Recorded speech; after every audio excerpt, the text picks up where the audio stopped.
विधायक सुभाष धोटे ने लिया बांधकाम विभाग के अधिकारियों का क्लास। दौरान अधूरा बांधकाम 30 मई तक पूर्ण करने के निर्देश दिए। नजर डालते हैं इस खबर पर।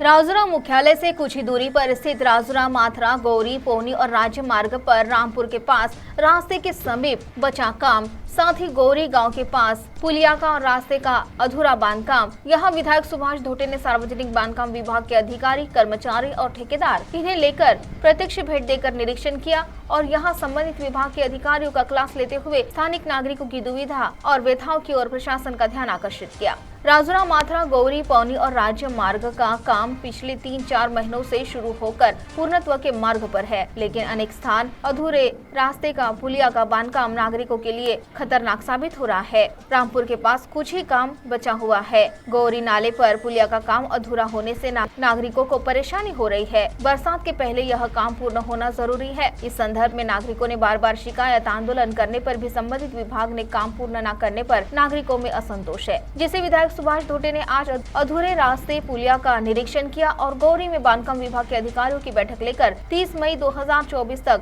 अधूरा काम पूर्ण करने के साथ ही मुख्य मार्ग पर ओवरहेड विद्युत तारों की ऊंचाई बढ़ाने के निर्देश दिए हैं।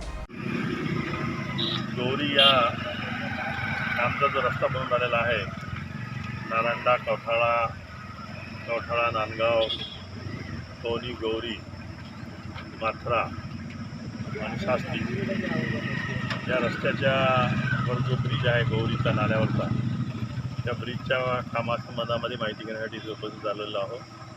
हे काम ॲक्च्युली 4-5 वर्षापूर्वीच मंजूर झालेलं काम आहे, परंतु कॉन्ट्रॅक्टरच्या कामाच्या ढिलसोडपणामुळे हे काम अजूनही पेंडिंग पडलेलं आहे। परंतु मागच्या वर्षापासून या कामाला गती मिळाली। मग मध्यंतरी WCLचा अडथळा आला। WCLनी बांधकाम विभागाला एक पत्र दिलं ऑक्टोबर महिन्यात आणि पत्र दिल्यानंतर त्यांनी सांगितलं की हा जो नाला गौरीचा आहे, या नाल्याला आम्ही आणखी 2 नाले जोडणार आहोत, साखरी आणि ओनी, आणि इकडला गौरीच्या उत्तर दक्षिण भाग पूर्व पश्चिम भागातला तो नाला जोडला असल्यामुळे या ब्रिजला जे आज 5 मीटरची त्याची हाईट आहे ती 10 मीटर करावी लागली असती आणि तो जर नाला जोडला असता तर गौरीसारखं गाव हे अर्ध पाण्यात गेलं असतं। म्हणून त्यामुळेच हे काम थांबवून दिलं आणि नंतर नाशिकवरून सगळे एक्सपर्ट्स आले। WCLचे एक्सपर्ट, बांधकाम विभागाचे एक्सपर्ट चर्चा झाली आणि 15 एप्रिलला मग त्यांनी कुठेतरी जसं आहे तसं काम करण्यासाठी मंजुरी दिली। आज आमचा शासनाचा सगळ्याचा प्रयत्न असा आहे की कोणत्याही परिस्थितीमध्ये या पुलाचं बांधकाम 30 मेच्या पूर्वी झालं पाहिजे आणि बांधकाम होत असताना या दोन्ही बाजूला पुलाच्या 15 फूट इकडे 15 फूट तिकडे हा रस्त्यासाठी एक राफ्टर तयार करून येणे जाण्यासाठी सुविधा झाली पाहिजे। आणि जे काही रोड आपण आता केलेला आहे त्या रोडच्या डाव्या उजव्या बाजूला लोकांच्या शेतकऱ्यांच्या शेत्या आहे, त्या शेतकऱ्यांना सुद्धा जाण्यासाठी सोय करून देण्यासाठी सुद्धा आपण प्रयत्नशील राहू। परंतु माझी विनंती, आता मी कुंभे साहेबांशी बोललो, काल परवा 2 दिवसापूर्वी कुंभे साहेब पण येऊन गेले आणि कुंभे साहेब म्हणजे आपले कार्यकारी अभियंता, त्यांनी पण सांगितलं मी स्वतः उभं राहून कुठल्याही परिस्थितीमध्ये 30 तारखेच्या आत 30 मेच्या आत या पुलावरचा स्लॅब पूर्ण करून देईन अशी आम्हाला त्यांनी हमी दिलेली आहे आणि आमचा पण प्रयत्न आहे।